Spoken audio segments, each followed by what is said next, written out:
Okay, good morning, everyone. Welcome to the Wilmot Sustainability Working Group meeting. We'll start off with the land acknowledgement. John, would you like to read that for us? I will. We have gathered in Wilmot Township on the traditional territory of the neutral Anishinaabe and Haudenosaunee and Mississauga peoples. We also want to acknowledge the importance of the Dish with One Spoon Covenant, a peace agreement made between Indigenous nations before the Europeans arrived. It characterizes our collective responsibility to each other and Mother Earth. We should only take what we need, leave enough for others, and keep the dish clean. By acknowledging this covenant and the First Nations, Métis, and Inuit peoples, we are reminded of our important connection to this land where we live, learn, and work together as a community. Thank you, John. Any disclosure of pecuniary interests under the Municipal Conflict of Interest Act? All right, seeing none. Review of the previous meeting minutes. Are there any amendments or any issues with the minutes? Okay, does someone want to move that? Okay, moved by Councillor Fenning, second by Leslie.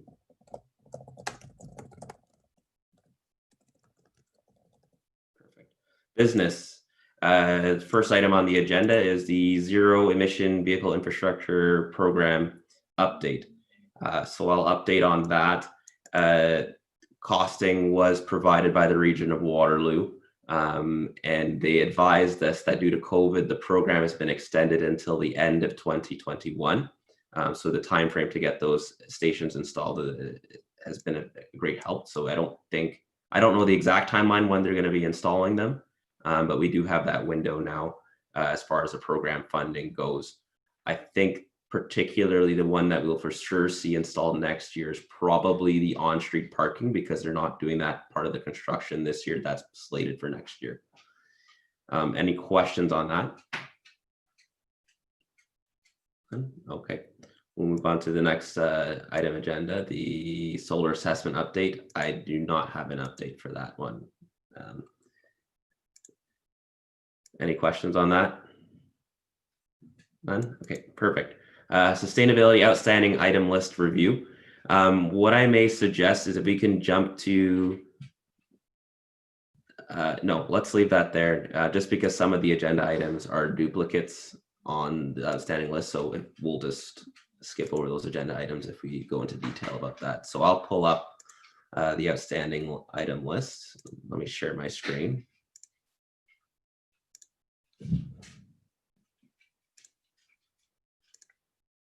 So can everyone see that? Perfect. All right, so the first item we have is the corporate travel policy. I don't have any update for that particular item yet. Waste green bin program. So I do have an update for this particular piece. So for our admin building, and I believe our WRC, so there were multi bin containers added to the facility, and we also have green bin pickup at the buildings now. However, the green bin pickup is only for organics only, so it can't be paper towel or anything like that. That's the specifications of the contractor, so it has to be essentially food. So I did have a comment from management team, sorry, let me pull up my note, that they requested to have a little bit of guidance with respect to the committee's feedback on the treatment of waste disposals at staff desks, opposed to the centralized location that these multi-bin units are. So for example, at the admin building, there's one of these, sorry, Toba's just joining us now. So there are multi-units on each floor. So there's a garbage, recycling, organic. So they wanted the committee's advice on having bins at staff's desks and what the committee believes would be most appropriate, I guess. I know, Harold, you sit on the SMT. I don't know if you can elaborate any further on the discussion that may have gone around the table pertaining to the staffing and garbage disposals. I think in general, there's a movement that would be great to get rid of garbage bins at desks, at the same time respecting that staff are all different in terms of their acceptability of that, I guess, for lack of a better word. So perhaps some suggestions I think they're looking for on how do we phase in or encourage or promote, while at the same time, you know, if I'm eating an apple at my desk and I'm in the middle of a Zoom meeting, I can't necessarily just take it right to the garbage. So some people have said, you know, they need a way to collect within their own office. They don't have a problem dumping it at the end of the day, but not everybody wants to, every time they have a piece of garbage, to walk out. It could be you know, there's two sides to every coin. So I guess the one side is just take away the garbage bins and force people to use it. And the other one is, yeah, do we need to do that, or just encourage and find ways to encourage? So I think they're just seeking guidance from this committee on perhaps how to stagger the start on moving to that system. Tova? So we've had a bunch of members. Sorry, I was a bit late. One meeting runs late and then everything runs late for the rest of the day. So we've had a bunch of members go to this where they say like only centralized waste. And so we've watched organizations go through this process. And what I was just hearing is very typical of what we heard, like, oh, well, I don't mind, but there's going to be this. What we've heard, and this sounds pretty, it sounds a little bit, as my brother used to call me, not bossy, but directive. What we found is that typically organizations, it happens best, the transition happens best and most completely when they just like say, nope, we are not allowing them. We're going to take them all away. They will be centralized only. And there's usually a bit of a whoo, and people freak out for like a couple of weeks and then everyone adjusts and it's not a thing. But there's always this idea of like, can we do something intermediary and all of that? And what our members have seen when they've tried that is that the transition doesn't fully happen. People just continuously find ways to intermediary, and then they leave the apple core at their desk, and then they end up picking it up anyway because it's messy, like the do, etc. So the change becomes more effective when it's sort of like, okay, at this date, we're completely changing all of it. Just sharing what we've seen from others. Running.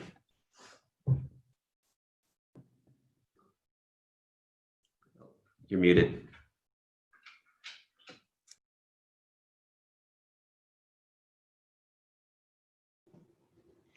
Sorry, I'm having I hit on the wrong thing and now my view's all gone weird. Anyways, so I was thinking of intermediary and maybe Tova, what about if we begin by providing at-desk containers for people to take free as a free will at the beginning, but then set a month target, you know, that as of this date, we will actually be taking away. So there's a phase in, but we do have an end to the phase in. Do you think that would be a reasonable approach? I like the idea of like you have 1 month to transition. My instinct would be that I wouldn't provide them with something, because then you have to take something else away. So then you take away X and then you take away Y, and then there's sort of two takeaways from people. It could be that that I don't know what the answer is to that, but that instead of saying like, here's your little thing you can use and we're going to take that away in a month, be like, okay, here's our interim approach, but I wouldn't invest in things to give them because they'll just, there are some people that won't do that, won't give it back, won't give it up. They'll hide it, so to speak. Oh, I meant, so give people a green bin at their desk or, you know, near their office option right away so that they can begin to use the green bin. And then with the, you know, that's going to stay. And at the end of the month, the garbage is going to be gone. So I wasn't thinking something that's going to be taken away again. I was thinking of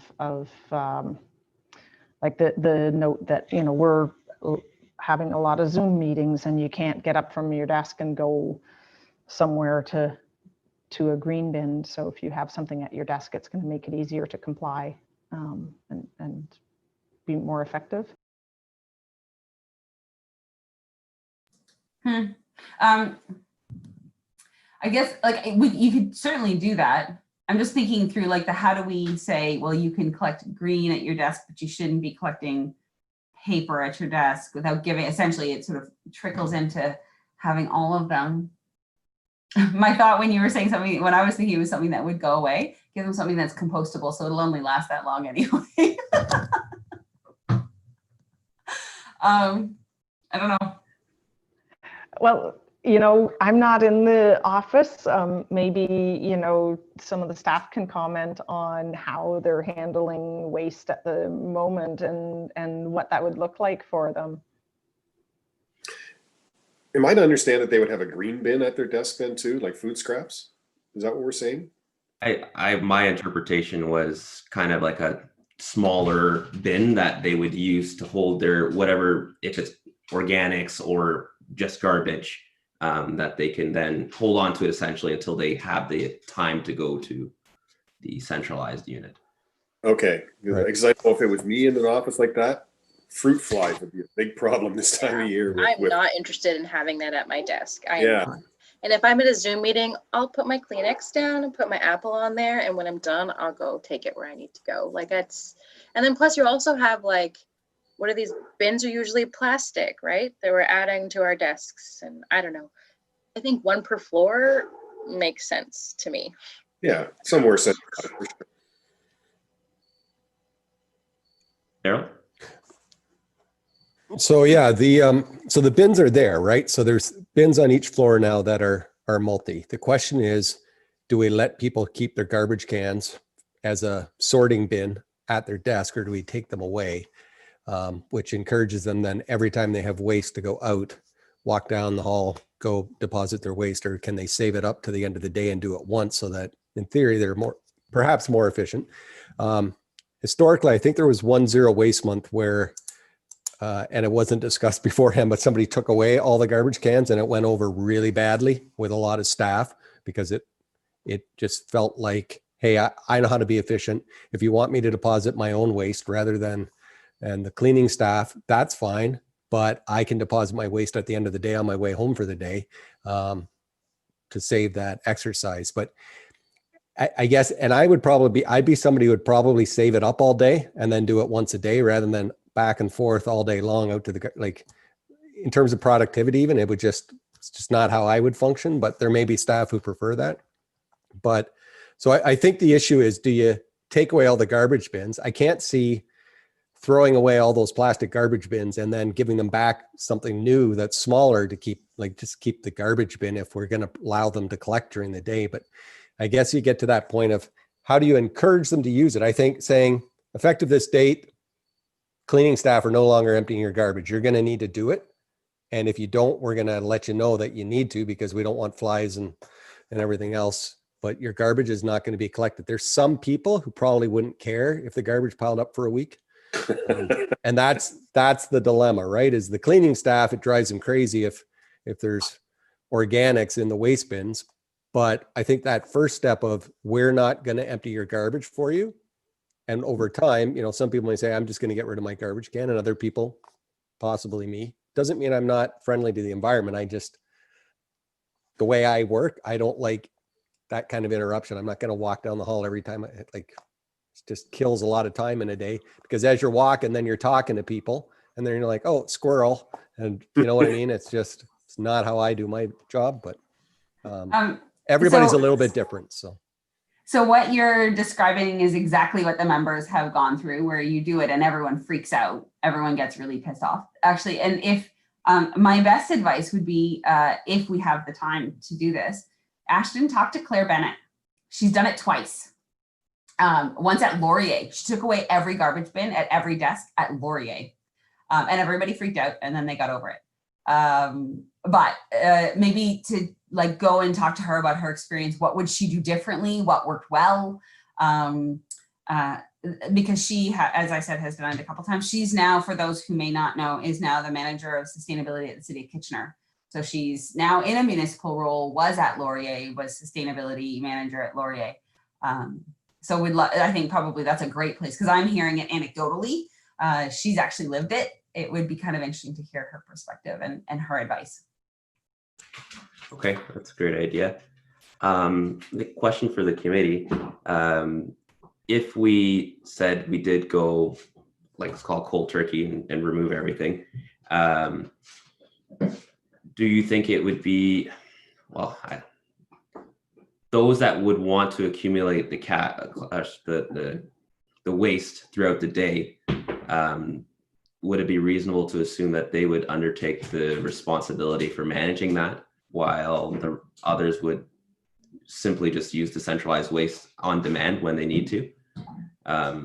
Or should we be, again, providing something to them? I guess that's kind of like we're to kind of meet the middle ground, but I'm of the interpretation, like, my opinion is, like, we should just remove them all. However, I do understand the constraints and opinions of others as well, and I don't want to disregard that. Is this just at the admin office, Ashton? I believe the discussion you have right now is just the admin office. I don't know what's at the WRC right now. Okay, so how many people are working in the admin office right now? And if there's not that many, it'd be kind of a good pilot project in a way, wouldn't it? That's a good point. Very good point.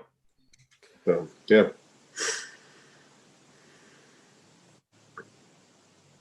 Go ahead, Harold. Yeah, so at the administration office right now, we are trying to indicate that the garbages aren't going to be emptied, that you're to empty your own garbage at the end of the day. So it's kind of started, but again, there's not a full occupant load on a day-to-day basis there. But like, again, I think as a good first step, that's easy, that, you know, you're responsible to and encourage people to green bin. But we're not going to supervise them sorting either. But that's the next step, is ensuring that people put it in the right spot and not just dump it in the garbage, because then it serves no purpose, right? So by providing the green bin, I think was really a good first step that we haven't had before. And I think hopefully it can really reduce our waste load. And then with Zero Waste Month coming up, that'll be perhaps another good opportunity to blend the new bins with Zero Waste Month and encourage all staff to participate. Mm-hmm. That's what I was going to say, is that we are coming up on that month. My daughter's school has said that lunches have to be boomerang. Whatever you bring, you take home, which I think my kid can do it. Adults can do it. So I'm of the mind to just get rid of them. They don't need them. So, but I'm also not in the office. So. Okay, so can we have maybe a consensus somewhat? Like, I guess my recommendation is to remove the bins. You know, bearing also, John made a very good point that, you know, it could be tested as a pilot to see how, because the building's not at full occupancy, so we're not impacting all the staff at once. However, and if we can leave it up to management team, if they want, for those staff members that, you know, would foresee this as an issue where they may need a little bin to carry their waste throughout the day, we can leave that up to management team to decide. However, my interpretation is that for the recommendation for the time being is to remove them all, given that we can essentially do this pilot phase since we're at a reduced capacity. Is there any opposition, Councillor Fenning? So could we make that as of October 1st? That way it would coincide with the start of Zero Waste Month. That's perfect. That's a great idea. And it gives a couple weeks of phase in for people to get used to the idea that it's happening. All right. So any other issues with that consensus? I don't think we need a motion for that, but. Sorry, just what I was kind of thinking was that if, and this is, you know, senior management, but my idea would be that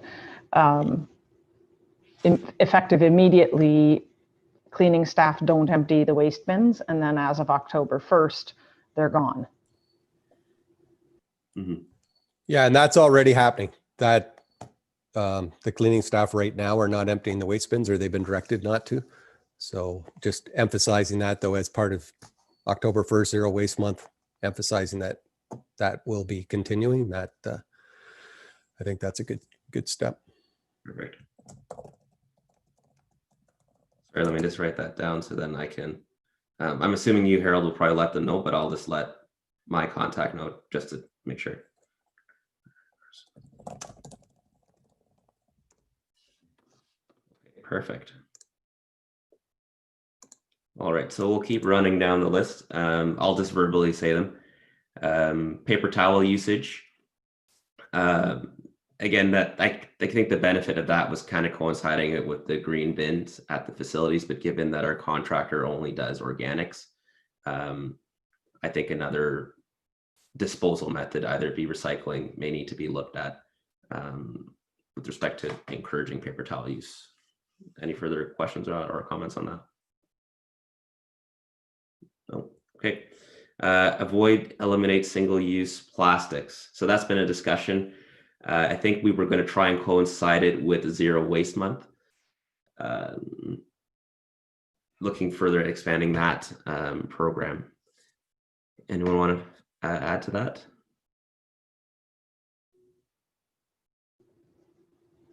Go ahead, Councillor Fanning. If I remember correctly, Tova was sending over, was going to send over some resources, and we were going to work on, but I don't remember who was responsible for it, putting together some information to send out, like a one-pager. For the Are you facility. talking- Remembering correctly? Are you talking about the events guide that we have? I think that was one, yeah.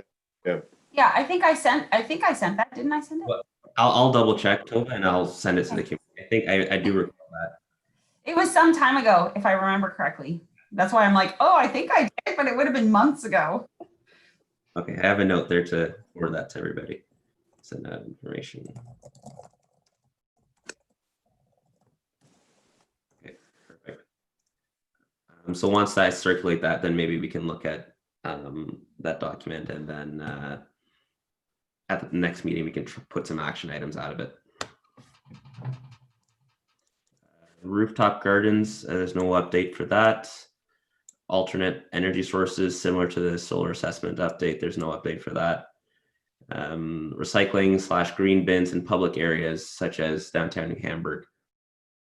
Councillor Fanning, do you have any update for that one? No, with COVID, it's just been really difficult. The impacts to businesses make it really challenging to engage in that. Okay, the next three, I believe we just the next two we'll skip. The incorporate showers into the municipal facility, the administration complex, and rain gardens.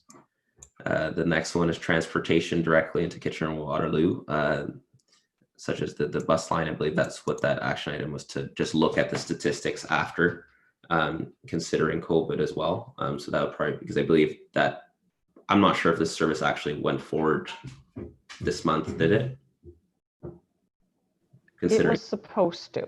I know it was supposed to, I just don't know if it was actually because of COVID. Okay. Sorry, just I did have a conversation with the mayor a couple months back. I think it was in late May, early June, about it, and he was heading into a meeting on the subject and wanted my input, and yeah, we went back and forth kind of talking about whether or not to continue it, and he was supporting that it go forward. So to my knowledge, it is going forward. There isn't anything, I don't have any information saying that it didn't or wasn't going to. Perfect.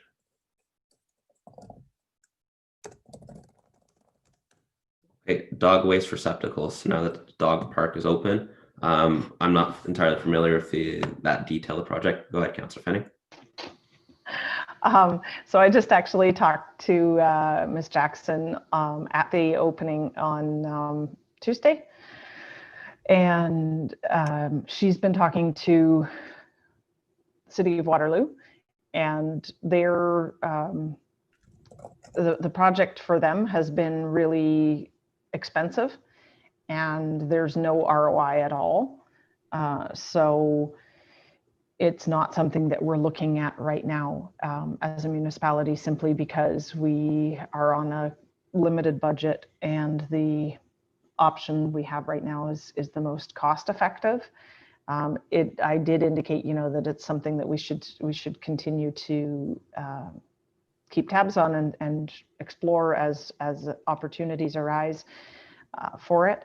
And there's a further conversation going to happen between Ms. Jackson and a local gentleman who's part of the company that does the disposal systems.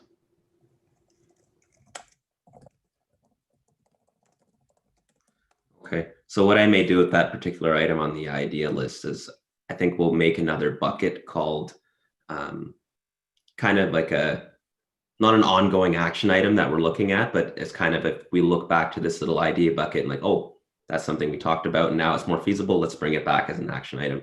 So I probably will do that similarly with such as rooftop gardens, rain gardens as well, kind of putting that in the idea bucket. But as far as, so we kind of separate the two and I'll kind of keep things. Yeah. Couldn't, with the dog waste receptacles, or like what Leslie was saying with the kids, whatever you bring to school, you take home. Can't it be the same with the dog poop? You're out walking your dog or whatever, and you take it home with you. Right. Okay. So just that, on that note, very briefly, Heritage Pet and Garden had provided rolls of, I believe, compostable bags to give away at the opening. And so, yeah, you can do that. Okay. Any other further questions or comments on that item? Seeing none. Sustainability calendar. I think, Leslie, you were looking at compiling that. I have a calendar. I don't have any dates except for Zero Waste Month. Okay. So I need more dates. Whatever you see, it's going to be like World Dog Waste Receptacle Day tomorrow. Let me know. Maybe you can touch base with Miss Baird, the communications specialist, because I believe she has kind of a comprehensive calendar as far as social media and communication outreach goes.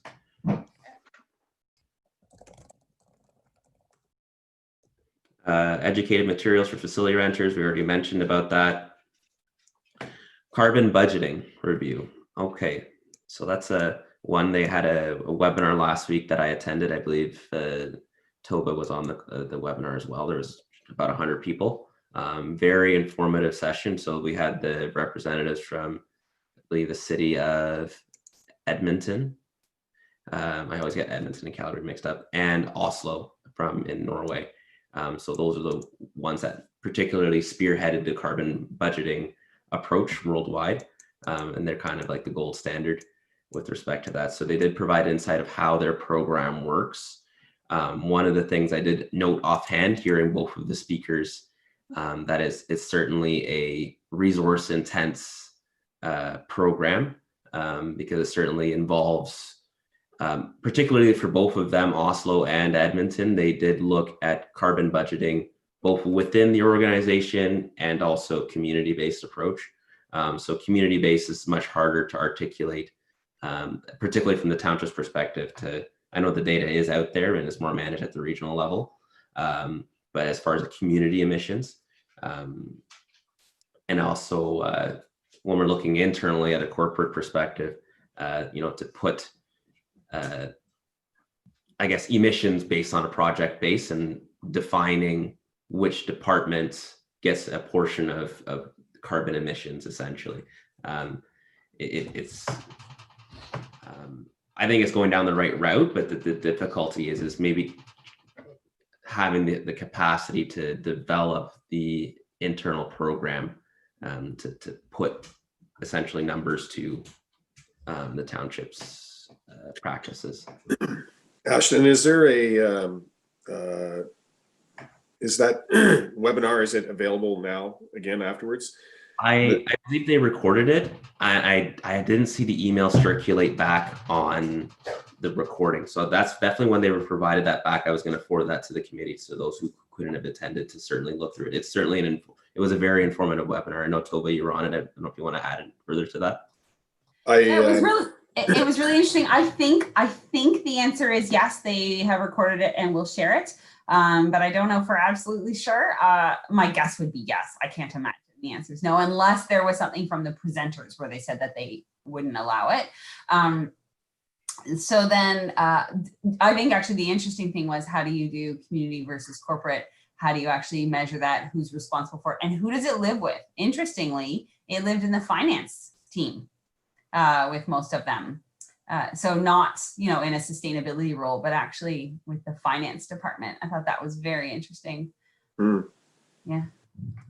Yeah, I went through some of that stuff you had sent me, Ashton, and it's going to take some time to take all that in, because there's some pretty heavy stuff in there for sure. Yeah, for sure. And I think one of the big items that they also emphasized is buy-in, I guess, from various departments. So obviously, as Toby mentioned, it kind of the bubble, similar to like a financial budget. The carbon budget was within the finance, but you need to have buy-in from the various departments to contribute, essentially, because again, the finance are not the experts in various things. So okay, any further questions or comments on that? Okay, good. And then there's two more promotional materials with the township logo for public information sessions. Again, I don't think we're hosting anything in the near future due to COVID, so that one's kind of put on hold. And then the last one is motion sensors throughout municipal buildings for lighting. Mr. Bakler is not on the call, so I don't know if we have an actual update for that item.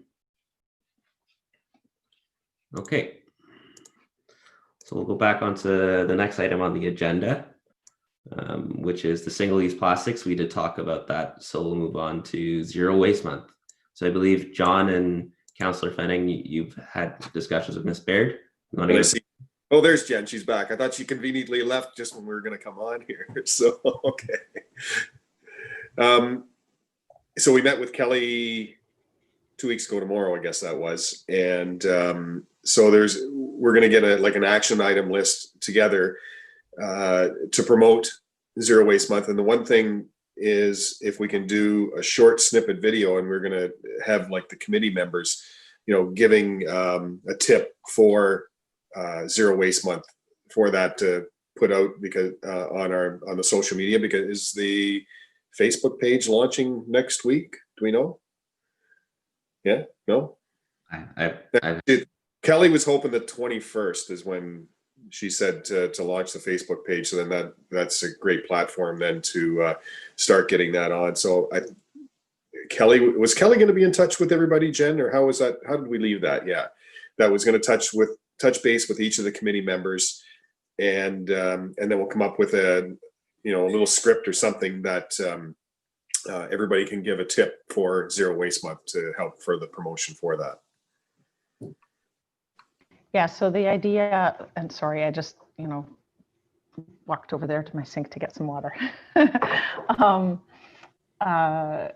Yeah, the idea that we were talking about was for each of the committee members and each member of council. And so I'm emailing council, and Kelly, I think Kelly actually sent the email already. Yes. I thought she did. Was it how many members do we have on this committee altogether? We're missing Bruce. There are 8 positions in total. Yeah, and I think didn't we decide, Jen, that was going to be enough, because we were going to have 2 a week, and then to add more people it was going to be overflow. It was going to be too much. So if we had, so we talked. Sorry. Go ahead. So I think what we had talked about was that we wanted to up to 3 per week. But that at least 2 a week, and not everybody might be comfortable making a video. So if we ask all of the committee members and all of council, then between the 2 groups, we should have enough. And we had also talked about getting tips from local business owners. So John and I were going to approach various business owners within the township to get, like Bill from Sobeys, just get him to talk about a choice that people can make when they're shopping there to reduce their waste. Obviously, aside from the big one, which is we all know, bring your own bags, but what types of ways can you shop and what choices can you make about how you're purchasing your foods to reduce the amount of waste that you're taking, and sort of vote for lower waste options with your dollar. So that kind of an idea. We wanted to hit as many of the businesses as we could. That wouldn't necessarily be a video, but it could, include a picture and a quote. Could be a video if they're comfortable and we had time for it. Awesome. Yeah, that's good to hear. I like that idea. Any other questions? I did see Kelly also mentioned in her email mentioning something about the 31 mason jar challenge, 31-day mason jar challenge. And I believe I did ask, just sort of I did ask for her to attend, just as to kind of give more input on what's actually going more on it as well. But she's on vacation this week, so it would have been nice to have her here to provide and to contribute as well. But yeah, do you know anything else about the 31-day mason jar? Discuss that with you, Councilor Penny? So that was, I think I had been talking about it at our last meeting that I wanted to do that. Yeah, given the constraints with COVID and that, I think I don't think it's reasonable to kind of offer to give them out. There are just too many logistical challenges, unfortunately. But mason jars are around or something's similar. And so, yeah, if we all participate and sort of, maybe put something of that nature into our little video spot as well. And yeah. Apparently there's a shortage of mason jars. But the best way to do it is just to keep a jar that you use, that you got food in. I love this tomato sauce, and there's a perfect size jar, and you just use that one, so you don't even have to buy it. Reduce, reuse. Reduce, reuse. Those are the first ones. And actually, the mason jar challenge is an interesting one. They actually have a bigger one for a family, because I've done it before. Because up until like a week and a half ago, I had an extra kid in this house, and teenage boys, it's a lot of food waste. Not food waste, but like packaging, even when you try to avoid it. And so interesting to how they say this portions mine. So you can have a slightly bigger one for a family, and then there's a smaller size, like a 1 liter for an individual, and to see how tightly people can pack waste into a jar. That's always interesting too. I got creative and used scissors to cut it up. Smaller pieces.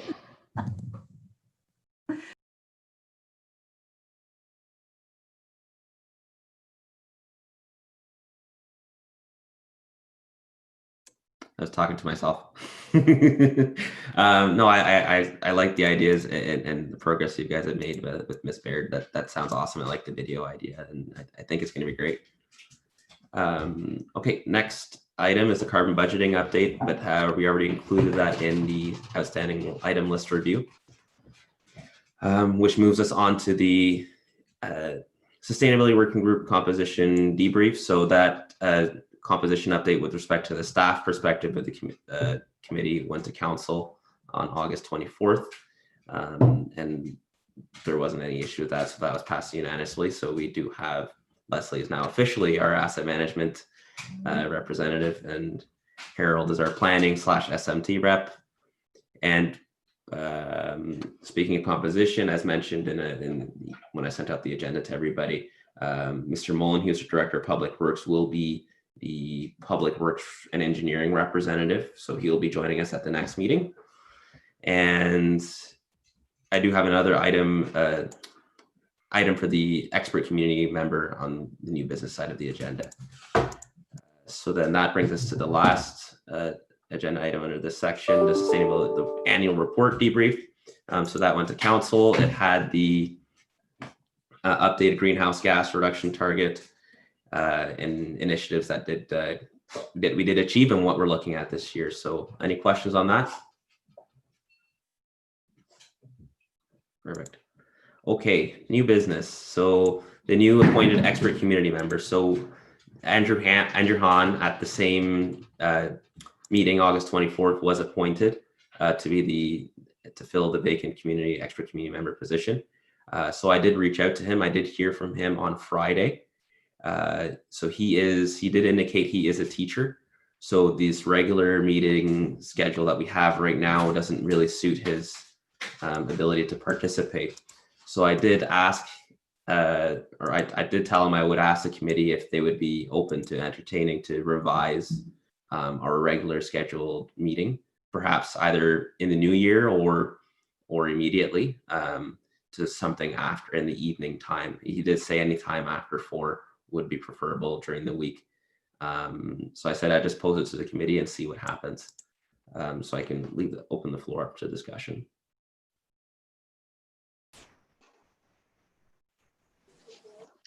I'm okay with it. Yeah, I have family commitments, but usually as long as I have a month in advance, I'm sure I'm okay. John, you're okay with that? Yeah, I'd rather have it like if it was, say, 4 o'clock or something like that, rather than in the evening. And we'd have to change it from Mondays, especially if it coincides with a council meeting and things like that too. So okay. So would night would work, would it? again, you cut it there. I was gonna say maybe Tuesdays if we're trying to avoid the council nights, maybe Tuesdays at 4:30 for the same 2-hour slot. Is that something that's feasible for?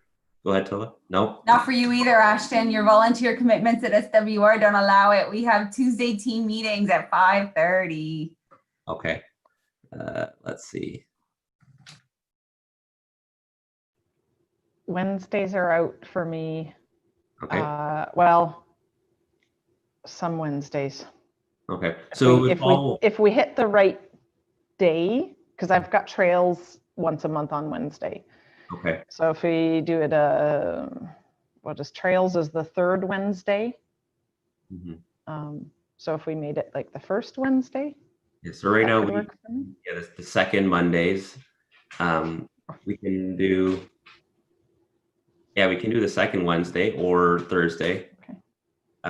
Does anyone have any issues with either of those, the Thursday or Wednesdays? I'm Thursday preferable. Thursday. Tova, Harold? Thursday, you're saying 4:30? Yeah, for second Thursday of each month. Is it possible to do 4? Just because I have something that's supposed to be at 6, and so if it's 2 hours, then I can bump that to 6:30. Yeah. I'd rather have 4. So if we did 4 to 6. Okay. Harold? Yeah, I can make that work. I'd prefer like 7 to 9, but that's just me. 4 to 6 is fine. I actually prefer like 7 a.m. to 9 a.m., but yeah, get it done. I think that'd be great. 6 a.m. would be great too. Sure, I can do that. I'm a I'd morning have a big person. cup of coffee with me, and I might put a sweater over top of my pajamas, but I'd totally be here. Okay. So I'll schedule the meeting second Thursday of each month from 4 to 6. And if he happens to be a little bit late because he's done, I guess, around 4, he can always just hop on 15 minutes later. So, but trying to accommodate everybody. Thank you for doing that. So I guess we'll look forward to having Andrew's input on the committee as well. Awesome. So I'll let him know after that. All right. And then this last item on the agenda that I had is the updated greenhouse gas emissions review. So you did see in the annual report, the emissions significantly declined due to restating the electricity indexing for the 2017, 2018, and 2019 year, which really brought down our emissions levels from, I believe 19% to 24.5%. So that brings us very, very close to our target of 25% by 2027. But we did end last year, 2019, at 22.63. So we did have a slight word intake due to fuel consumption. Any questions on that? Do we have any indication this year now with COVID, what, where things are heading for 2020? I haven't seen, I know as far as electricity consumption, when I look at financially, we're kind of consistent. We don't do fuel, we don't process them like similar to, we do it quarterly, so I don't see it reflective. To my, I think the second quarter fuel consumption wasn't as higher, particularly because of the parks and facilities. You know, there was a time where, you know, no one was really out and about. It was only critical services. So we might have a slight decrease in that fuel consumption for that quarter. But I guess as far as the remainder of this year, I think we're kind of back status quo with respect to fleet usage, because similarly roads, operations, and utilities, those services didn't really slow down. No. Okay. Yeah, I wouldn't be surprised if we do hit the 25 next year. And maybe at that point in time, we need to kind of discuss, well, first off, I don't think it's more of an anomaly because of the COVID, but also, even though we're very close to the target, maybe we should look at revising a more ambitious target over a longer term. Okay. And that's it. There's no correspondence. Roundtable. We can go around the quadrant here on the screen if anyone has anything to share. I'll start with you, Harold. Nothing? Okay. Councillor Penning? I'm really excited about our plans for Zero Waste Month. So I know one thing I didn't say, Kelly said she would work with the staff members of the committee to do the videos. So Awesome. Hilba? Nothing? John? Nothing? Leslie? Perfect. Okay, nothing. So do we have a motion to adjourn? Okay, moved by Councillor Fanning. Awesome. All right, and we're done. Thank you very much. Everyone. We'll see All you right. next. Next meeting. lovely Bye-bye. to see you all.